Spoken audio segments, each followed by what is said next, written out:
Hello friends and welcome back. My name is Deepa Robbins from DeeZinesByD, and today I have the final YouTube video tutorial for the Spellbinders Club Kits for August 2022. So today I'm going to be showing you the embossing folder of the month and the APG die of the month, along with my 2 cards for inspiration, and hopefully you find something that you like here. If you do, or if you like my videos, I will be having more of these to show you for the rest of the year, so go ahead and like and subscribe, and don't forget to hit that notification button. Now, the first set I'm showing you is the APG die set here. You can see that there are 2 lattices. This is called the Peekaboo Trellis lattice set. So there are 2 lattices. One is more leafy, one is more viney, and then you've got a couple flowers and leafy bits that you can add to your design. Now I also have the embossing folder of the month. This is called the Intertwined Lattice embossing folder. So it kind of works well and goes well with the rest of the products for the release this month. And I've got to say, that's the thing I like the most about Spellbinders stuff, is that everything kind of is well thought out and it all kind of goes together. So if you're buying the glimmer kit or the small dies or whatever it is that comes out with the club kits, everything coordinates in some way or fashion. So anyways, for my first card, you can see I'm doing some ink blending. So I've just got a panel which is 6 3/4 by 4 3/4. So this is going to make a 5 by 7 inch card. And I'm adding some salvage patina, some prize ribbon, and then some uncharted mariner to this in a striped fashion vertically along the panel. Now, the main thing I want to mention when you do ink blending is to always add your first color, then your second, and then go back with your first to kind of blend the 2 colors together. And then what I like to do is, while it's still damp, put it in your embossing folder and emboss it while it's still a little damp. Otherwise, it can crack. And because you're using oxide inks, or at least I did, any type of distress ink, if you're going to add a mist of water, it's going to end up adding little dots when it reacts with the ink. So you want to make sure you're doing it while it's damp. That way you can skip the whole adding water bit altogether. So now I'm taking some gold metallic pigment ink and my blending brush, and I'm just adding the ink lightly on top of this embossed panel. And all it's really doing is highlighting the embossed bits that are kind of sticking up, and it really makes that pattern stand out and gives us a bit of a mixed media type of look. Now I'm also taking my ink pad and running it along the edges, because it just kind of gets rid of the stark white that you get from the edges of the panel after you've cut it.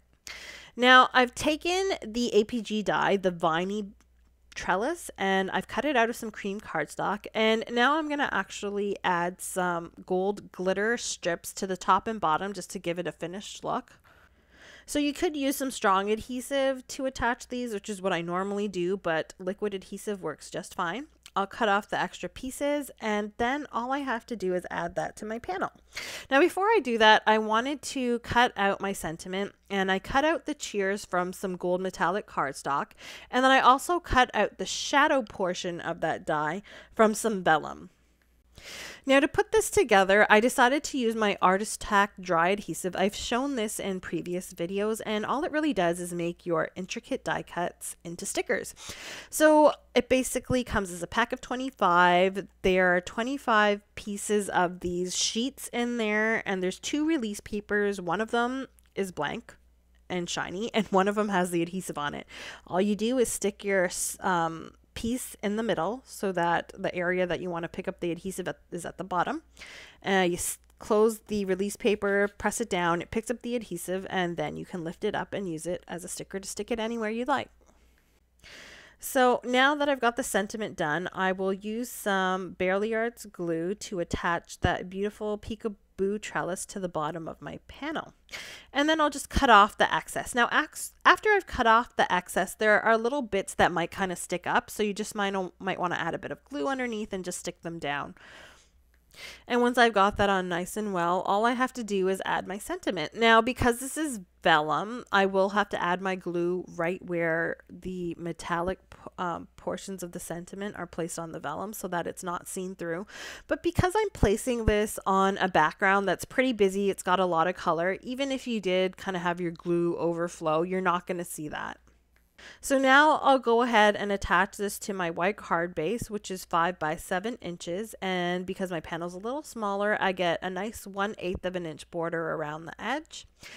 And I've got these little vines and little floral pieces that I've cut out. They actually came from the small die of the month. There's a few supplementary floral pieces that you can use to kind of jazz up the sentiments that come in that set. So I decided I'd use that here just to add just a little bit more. So I've added the vines in some gold matte cardstock. The leaves are in gold matte, and the actual floral pieces I cut out of some glitter foam, and these glitter foams were released a few months ago by Spellbinders as well. I have a whole bunch of it, and I love adding it as accent pieces to all of my different cards. So once I've assembled all the flowers, I'm adding some of these clear gems all around the background and onto a couple of the flowers. I can't resist adding these clear gems because they just kind of add a little bit of a finish to the card.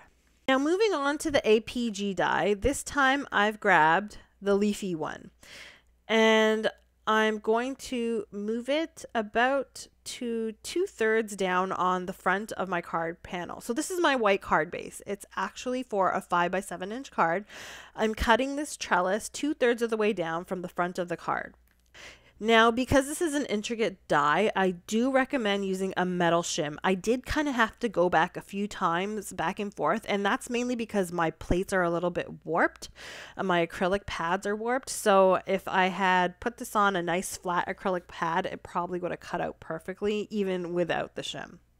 Now, most of the little bits just fall out, and anything that's left, I just pick it out with my little die pick there. And you can see I kind of didn't have it shifted over far enough, so there's a little piece that kind of stuck there on the left. I just cut that off, and you can see you get a beautiful peekaboo front. Now for my card, I decided that peekaboo is very revealing, so I wouldn't really be able to write anything on the center of the card. So I've got this blue cardstock, which is more of like a bluey purpley type color, and I'm basically I cut it to 6 inches by just a little under 7, and I'm scoring it at 3 inches just to create a small little card to go within the card that's gonna create a backing for that peekaboo trellis. Now before I add it, I did cut another peekaboo trellis from some silver metallic cardstock, and I'm actually adding it just behind the front of my card to create a little bit of a shadow. Now I find when you do this, it actually enhances the look of your die cut piece because it's a little offset. It just creates a little bit of a shine and an outline, and it makes it stand out more. So now all I have to do is kind of mark through that trellis to see where it would show up on the inside of my card. And I will attach that little blue card that I just made, covering up those lines. Therefore, I know when I close it, it's not gonna, it's gonna be covered when I close the card. Now I have the beautiful rose pieces and the little leaves to get through. I've actually cut them already. So you've got a centerpiece and then a full solid outline. You're going to need both of those to get a full outline of the flower. And I've cut that out of some silver metallic cardstock. And now I'm actually using the die as a bit of a guide to add some ink to some white cardstock before I cut it out. So for the flowers, I'm using some Uncharted Mariner in the center, some Wilted Violet as the next color outwards, and then some Shaded Lilac as the last color around the edge, just to kind of complete the look of the flower. So when I did the flower, this is why I post these videos, because I want to show you the easiest, the fastest, the best way to do these things. And we all make mistakes. Even the best of the best make mistakes. So the first thing I did was I added the ink and then I cut it. So I decided to use more of a die cut inlay technique. So I cut out a white piece out of the solid die. Then I added the metallic outline. And then I did the inlay to add all of the purpley blue colored petals, right? That's the hard way to do it, and that's the way I did it. So I want to let you know the easy way to do it, which is how I did it with the leaves, is cut your metallic portion or your outline portion in whatever color cardstock you want. Add your ink to your white cardstock in whatever colors you want, and then use that outline, the solid outline, just the outline, not the inner portion, to cut out your inked up white cardstock. Then all you have to do is place your metallic or the whatever outline color you used piece on top of the white inked up cardstock instead of doing the inlay technique, which takes a little bit longer. So this might have been obvious to some of you, but for me, I guess my brain just wasn't thinking ahead that day. So I just went ahead and did what I did and realized afterwards. So that's my tip for this set. Make sure, don't do the inlay technique. It just takes too long, but there is a way to do it without using all these little pieces. Even so, the flower doesn't have too many little petals, so it was easy to figure out. It just took a bit longer than normal. I think another cool idea for this would be to put it on some vellum and maybe color the other side of the vellum, or just use that beautiful vellum or different colors of vellum to give a nice pretty look to this. Not that it's not pretty already, but to just enhance that. So sorry my head's getting in the way here, but you can see I started getting fed up near the end, and I actually just placed the negative piece on top and tried to poke through all of the little pieces, which still didn't work. So alas, I finally got the last piece in that flower, and that's the final look. Now here's the smart way to do it. So I used the solid outline, cut out my leaf, which I had used some Uncharted Mariner and Rustic Wilderness inks on. And then I just, added the foiled portion or the metallic portion, which was much, much easier. Now for the sentiment, I cut out the hugs, which actually comes with the set, and I cut it out of white cardstock 3 times and out of some silver metallic cardstock once. So I just kind of layered up those pieces to create more of a thicker die cut to add some dimension, especially since this is a smaller sentiment. It's going to be hard to add foam to the back of it to get it to stand up. So now I will just add that to the bottom of my card, and I'll go ahead and add the floral pieces. Now when you're adding the flowers, you have to be careful that as you're adding adhesive, it's not kind of going through the Peekaboo Trellis onto that blue card on the inside. And as I did this, I just kind of lifted it up and made sure that nothing was going through. And as I glued things, I only added glue to the white portions of the trellis that were not where basically the image was going to stick to. Now it's important to note that when I did start figuring out where I was going to cut the trellis, I did take into account that I wanted the sentiment to go at the bottom. So that was part of me figuring it out, that I wanted to place that 2/3 of the way down. But you could put it lower down if you wanted to. You could put it vertically, you could put it diagonally. There's tons of room for creativity with this set. So again, I'm grabbing my purple opalescent sequins because they just worked so perfectly with this card. And I swear I did not plan this, but they do kind of shine like a bluey green color, which works perfectly with this card since I mixed the purple with blue and the leaves are green.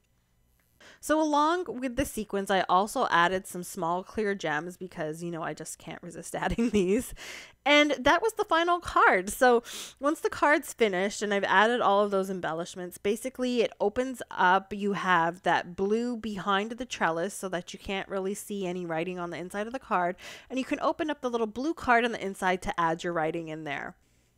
And that's my card for you today. So these are the 2 cards that I've got for inspiration for the embossing folder of the month and the APG die of the month for August 2022. I hope you guys have been inspired. Once again, don't forget to like and subscribe, and I will have some more inspo for next month's club kits and possibly a few more of these. So have a great day, guys. Don't forget to follow me on Instagram as well at DeeZinesByD. I have some reels that I will post over there along with over here, and I'll see you all again next time.